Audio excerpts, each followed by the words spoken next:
This is the CBS Evening News. Bob Schieffer reporting. Good evening. The storm that was once Hurricane Gilbert is playing itself out tonight over sparsely populated northeastern Mexico.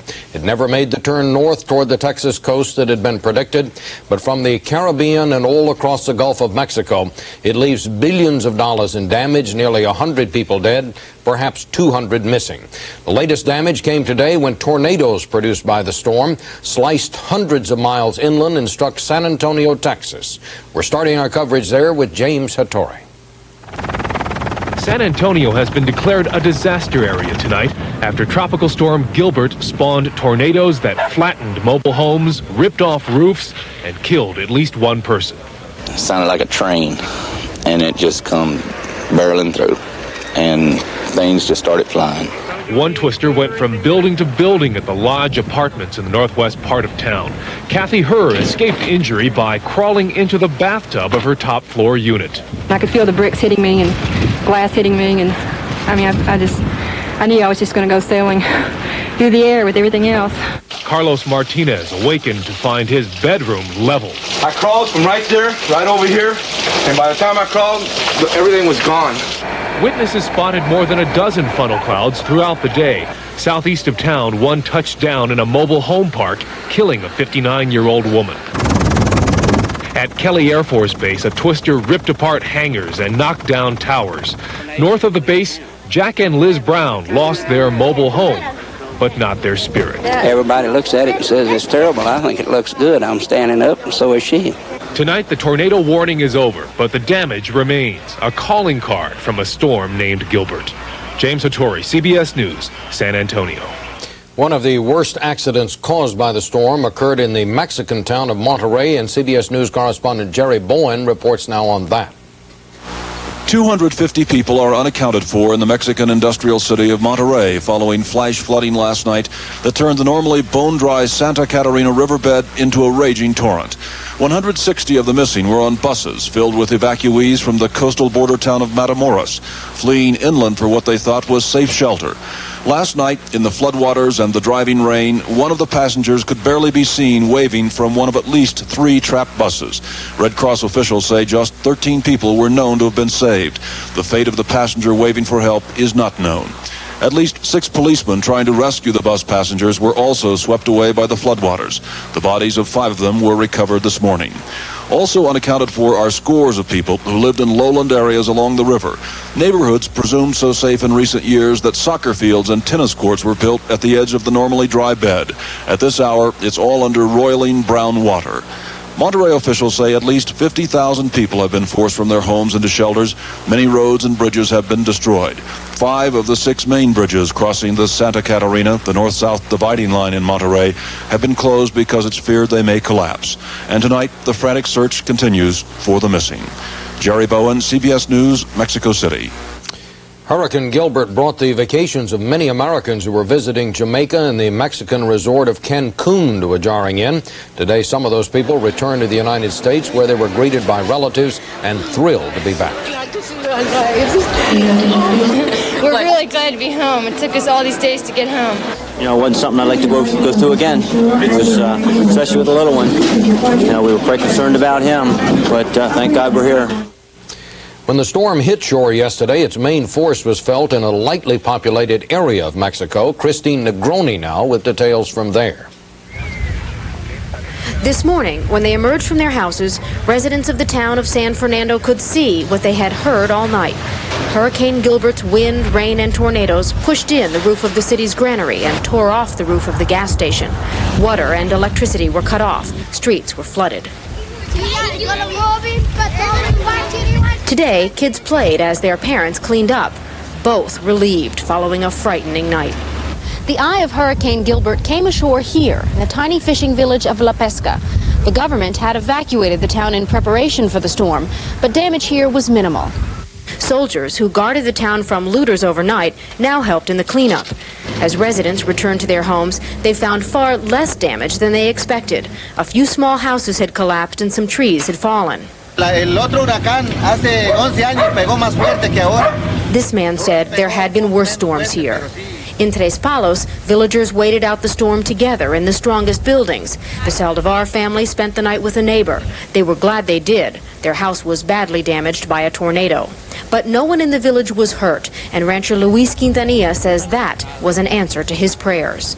Que nos ayudara, que nos cuidara y nos salvara de la mala hora. Quintanilla says he's never experienced anything like Gilbert, and he was scared. But he insists God helped them, protected them, and saved them from the storm. Christine Negroni, CBS News, Tres Palos, Mexico. When Gilbert rampaged through the Caribbean, the country that suffered the most was Jamaica, where 36 are now reported dead. Today, from Charlotte, North Carolina, the United States sent Jamaica medical supplies and a mobile hospital unit that had been in storage for 25 years. The phrase home sweet home may mean more than usual tonight for many people in Texas. They are heading back now to their homes after being spared the worst of the storm. Bob McNamara with that. Yay, we survived! Almost everybody on the Texas coast survived. The Martinez family back in Port Isabel, unloading household goods and pulling plywood off the windows. And with a few relatively minor exceptions, almost everything survived too. I think we're just so fortunate. I mean, you know, to come out of this one the way we have. And a lot of prayers were answered, I guess. On South Padre Island, evacuated last Thursday, sand and debris littered streets bordering the beach. A few business signs were down and shingles peeled away.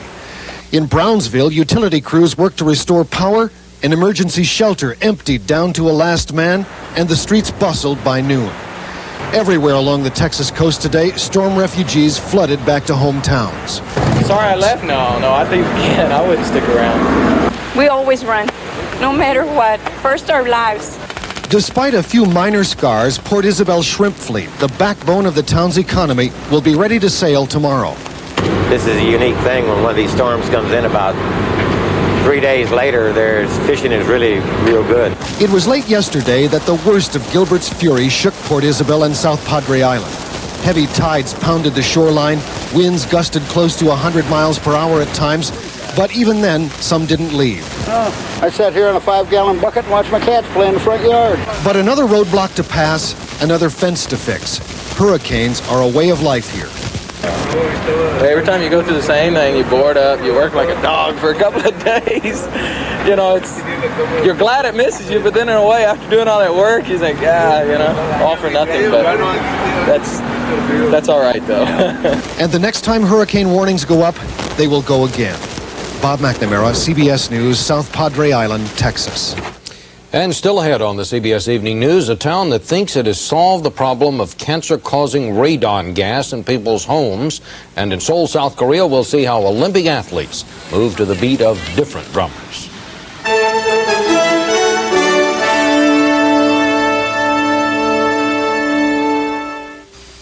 Susan, can we talk? Sure, Dad. You notice anything different about Mom? She's acting pretty wild for her age. Well, I don't just mean the roller skates. And the motor scooter. She even borrowed my new dress. Come on, Dad, what is it? A balanced diet with the right vitamin nutrition helps people get more out of life. Some are finding Kellogg's Product 19. 100% of 12 vitamins and minerals. Feel good about yourself. Not the, rubber dress. Feel like 19 again. Mom, listen. Well, of course you'll hardly hear anything. It's my new Whirlpool dishwasher. Cleans great and it's so quiet. Mom, what's all that noise? Oh, it's your dishwasher. Whirlpool. This man is twice as strong as this man. Tom's EX is twice as strong as Rolaids. So when you have heartburn, get the stronger acid neutralizer. Tom's EX, twice as strong as Rolaids.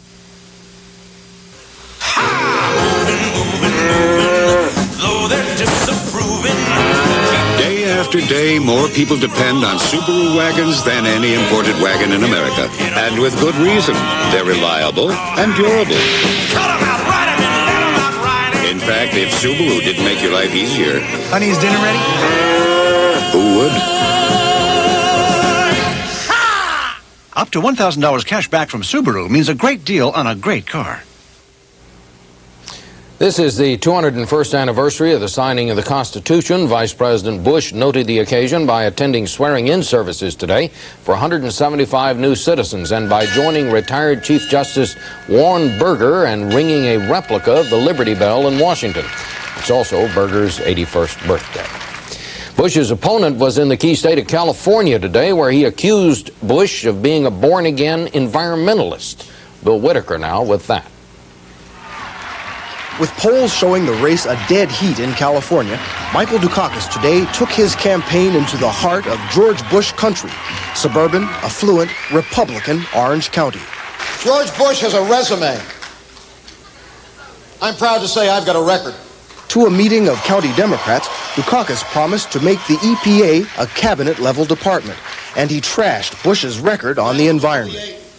He's done more somersaults than an Olympic gymnast on the subject of offshore drilling off the California coast.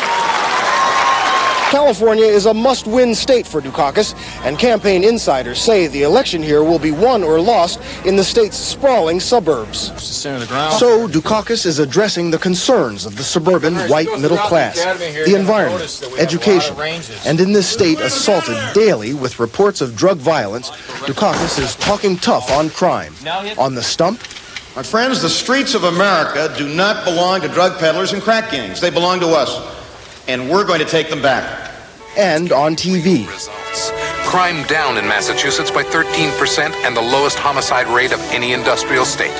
It's tough talk to counter Bush's charge that he's soft on crime. A lot of this has got to be showing that George Bush has been a failure on drugs. George Bush has been a failure in terms of the environment. George Bush doesn't have an idea what a good educational system for this country means. Dukakis will be spending lots of time in California. He has to. A month ago, he was 16 points ahead in the polls. Bill Whitaker, CBS News, Los Angeles. Ronald Reagan's 1980 landslide brought with it a lot of Republican newcomers to Congress. This week, Phil Jones discovered that the ones who are still there have made the House into a home. Here's his report. When President Reagan came to the Capitol 8 years ago, there were 52 new, feisty, cheering Republicans in the chamber who were there in part because of Ronald Reagan's political coattails. On some issues, they were dubbed Reagan robots. Ronald Reagan came to me in the second month of his freshman year, my freshman year, and said, would you vote to raise the debt ceiling? I never dreamed I'd come to the Congress of the United States to vote to raise a debt ceiling. That's just not the way Nebraskans think. I did that. Now, with Reagan about to turn over power, the 30 still in office and running for re-election are braced to fend for themselves. They've had 8 years to build powerful political bases back home. Only a couple are facing serious re-election problems. Ladies and gentlemen, the President of the United States. For one of those in trouble, Missouri's Bill Emerson, having President Reagan drop in for a visit this week, was a boost to the campaign. With dependency on agriculture, textiles, and shoe manufacturing, the president's policies have caused economic problems in the 8th District and political difficulties for Emerson. The policies of the Reagan administration has been devastating to this district, and Mr. Emerson did come in on the Reagan landslide in 1980, and he's going out with Reagan whenever he goes out in 88. Emerson concedes he has supported President Reagan more often than not. But on issues critical to the district, like trade policies and plant closing, he has broken with the president. I never took to the term robot. I think it was an unfair allegation to insinuate that anyone who was elected with the president necessarily was going to vote his line all of the time. With Democrats having a strong base in the 8th, Democratic challenger Wayne Kreitz has called for help from his party's presidential candidate. Kreitz claims that Emerson is beatable with Ronald Reagan not on the ballot. Perhaps George Bush's coattails will not be as long as Ronald Reagan's, but most members of the class of 80 have already learned how to use the power of incumbency and how to win whoever's at the top of the ticket. Phil Jones, CBS News, Capitol Hill. And when we come back, a report on how Washington and a lot of other people are already getting ready for the next administration.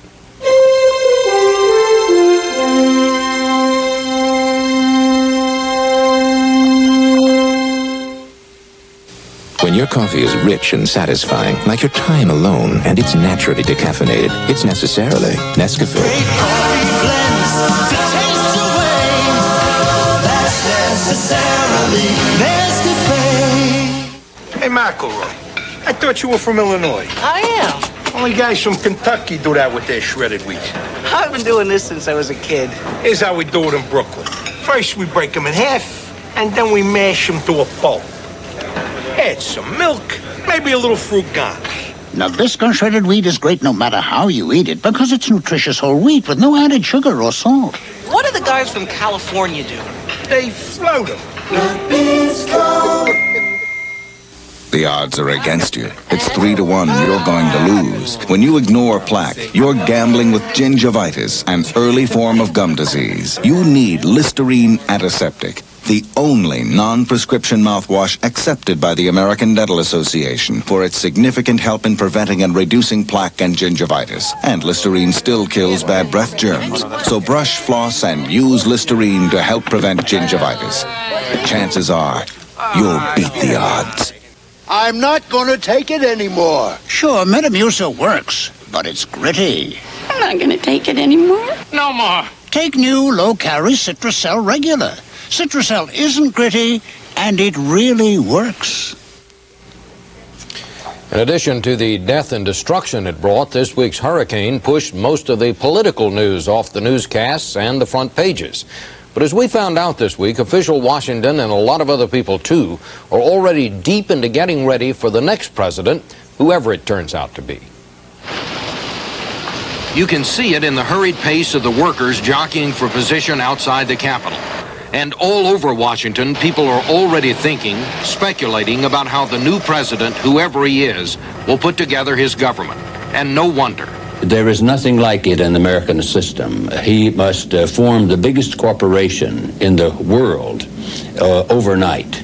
Already would-be advisors are convening. This nonpartisan group met yesterday in Atlanta. With 2 experienced hands at the helm, they'll meet from time to time to draw up a list of problems the new president will probably face during the early days of office. During his first 90 days in office, which ones will be more appropriate to be pursued during the first year in office, and which ones should be concluded within his first term? I, John Fitzgerald Kennedy, do solemnly swear. The new man may or may not take the advice, but like his predecessors, he'll have only 73 days after his election to put together his team, as the whole world watches. Power is shifting. Foreign governments are looking for signals. The domestic bureaucracy is looking for signals. And presidents-elect, for as long as I'm aware, have begun to, in a way, make policy with their election, not waiting for the inauguration. There's no time to wait, because before you can say Air Force One, world problems have a way of intruding. Truman had hardly settled in when he had to decide whether to drop the A-bomb. Very early in their administrations, Eisenhower arm-wrestled a peace treaty in Korea. Kennedy launched the Bay of Pigs invasion, and Ford signed a pardon of Richard Nixon.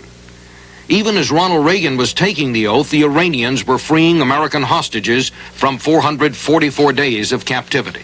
Liaison between outgoing administrations and incoming administrations tends to be either, in actuality, feckless or hostile, but never very worthwhile. No matter how much advance planning a newly elected president does, it is never enough.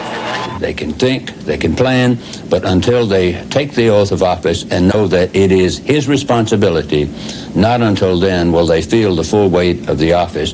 That's a sobering reminder in this era when campaign activity often has little to do with the problems of governing. Because no matter how much of their time the candidates spend on things like this and this, the clock is ticking. It's already Inauguration Day minus 124 and counting. And there is serious business ahead.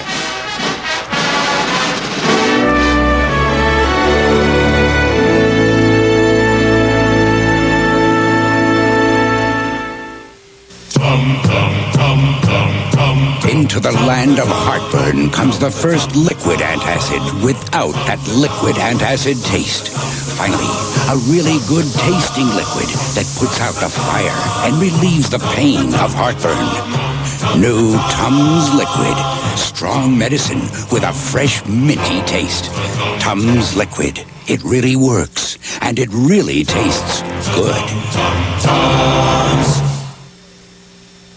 Daddy, I want my teddy bear. I want my Serta. Get comfortable. Get a Serta Perfect Sleeper. It'll spoil you for sleeping any other way. I want my Serta. This diver has a thin, powerful seal, but it's not on his mask. It's on his dentures. A seal so thin, so powerful, that more than any ordinary adhesive, Extra Hold Fast Teeth holds closer to real. For the first time ever, Red Lobster presents 30 shrimp done 4 incredible ways for just $8.95. You've never had so many shrimp, so many ways. Shrimp that are golden fried, scampi you just must try. Shrimp baked with lots of spice and lemon peppers, oh so nice. You've never had so many shrimp at such a price. The deluxe shrimp sampler just $8.95. Kids shrimp dinner $1.95 at Red Lobster. We know how you love seafood. Pope John Paul is winding up his tour of southern Africa and Mozambique, where tens of thousands have been killed in a long civil war. At an open mass today, John Paul blessed crippled victims of the war. He urged reconciliation between the Marxist government and the right-wing guerrillas. Back in the United States, a government health advisory issued this week has homeowners nationwide anxiously checking for traces of potentially lethal radon gas. One town in New Jersey was already well aware of the problem, and residents have tackled it head on. Jonathan Sanders reports. New Jersey and you, perfect together. This picturesque New Jersey town looks so perfect. The governor uses it in his ads. But 2 years ago, things weren't so perfect in Clinton. That's when residents discovered that their houses were full of radon. Once you find out what it is, you're scared. Radon is a cancer-causing odorless gas that forms naturally underground. This week, the EPA warned that it has become a serious national health problem, which may result in as many as 20,000 deaths a year. But when the radon problem surfaced in Clinton, local authorities took charge. We faced the problem head on. All town residents were invited to an information session that we held where we explained the problem both from a health perspective as well as a technical one. As a result, Clinton became a radon research laboratory. With the help of the EPA, residents figured out that the best way to get the gas out of their homes was to install vents and fans. Not only have the people of Clinton learned to cope with radon, some have turned the problem into profit. For example, Larry Kaplan, who went into the radon busting business after figuring out how to get the gas out of his most precious possession, his house. This was my first house, and it was supposed to be perfect. And as a result of Clinton's radon busting efforts, most residents hope their town is now just what the ad says. Perfect. We know the problem we have, and we've solved it. Maybe, but experts say the carcinogenic consequences of radon show themselves only in 20 to 30 years. Jonathan Sanders, CBS News, Clinton, New Jersey.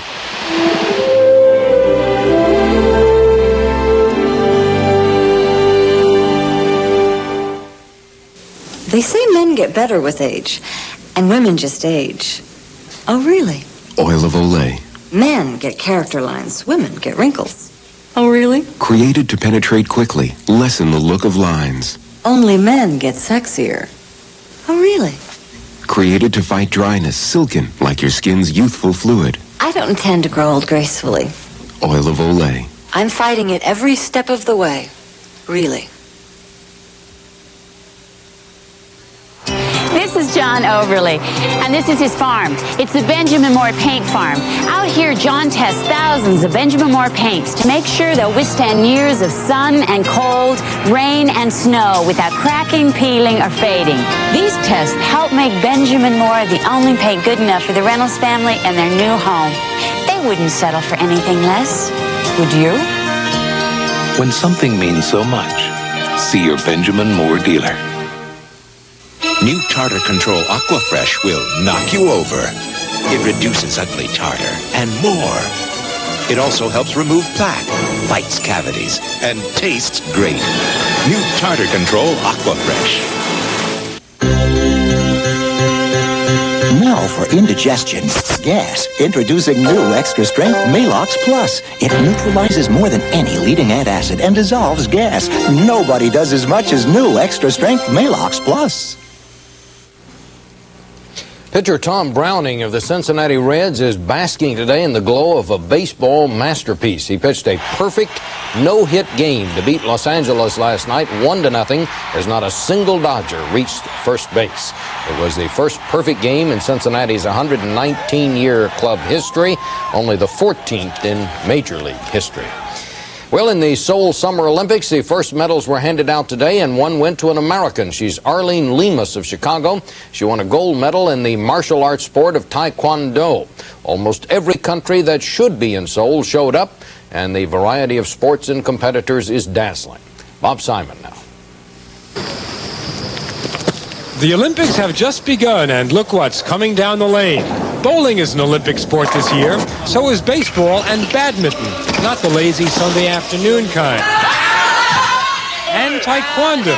If games are sublimated warfare, the veneer is wearing thin. It's going to be business, strictly business. Serious business. The sports superpowers are all meeting here for the first time in 12 years. All clearly recognizable. The Americans by their outfits, the East Germans by their winning smiles, the Russians by the magic way they fall out of the sky. This is 14-year-old Natalia Lashanova. Remember that name, Lashanova. There are people here you'd recognize, a diver named Luganis, a tennis player named Graf. There are others you'd never tell apart. Identical twins, gymnasts from Hungary, wrestlers from South Dakota, swimmers from Connecticut. The superstars, the megathletes, are being protected like presidents and have just as much privacy. These guys may be famous in their hometown, in their home country, but to me, they're just another face. This is the Australian boxing team. They're not here for the gold, neither medals nor money. They're having a good time. I've got nothing to lose but heaps to gain. It's been about 30 years since we've won a medal in Australia. The Olympic Village, with all the charm of a Bulgarian housing development, was built to Korean scale. It's really nice. I mean, everybody's really friendly and everything. The only thing that's a little odd is everything's built for short people. The games have hardly begun, and already there are unforgettable sights. This is the Israeli wrestling team. This is the pole vault that didn't. This is the ballet of the warm-up, the secret body language of the very best, here because of gold or glory, or just because. Bob Simon, CBS News, Seoul. And recapping the day's top story, the once monster storm Hurricane Gilbert has been downgraded to a tropical depression, but the confirmed death toll from its rampage this week totals about 100. And tornadoes in the San Antonio area of Texas today killed at least one person. Now, weathermen describe it as simply a huge rain-making machine, and they say the people in the Midwest had better dust off their umbrellas. That's our report. Later tonight on West 57th, Steve Croft reports on a new biography of John Lennon. I'm Bob Schieffer, CBS News in New York. Good night.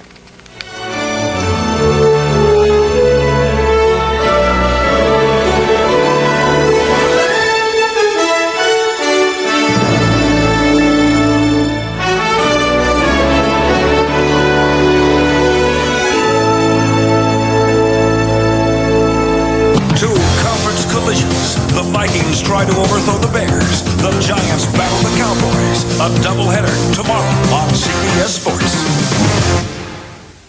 This is CBS.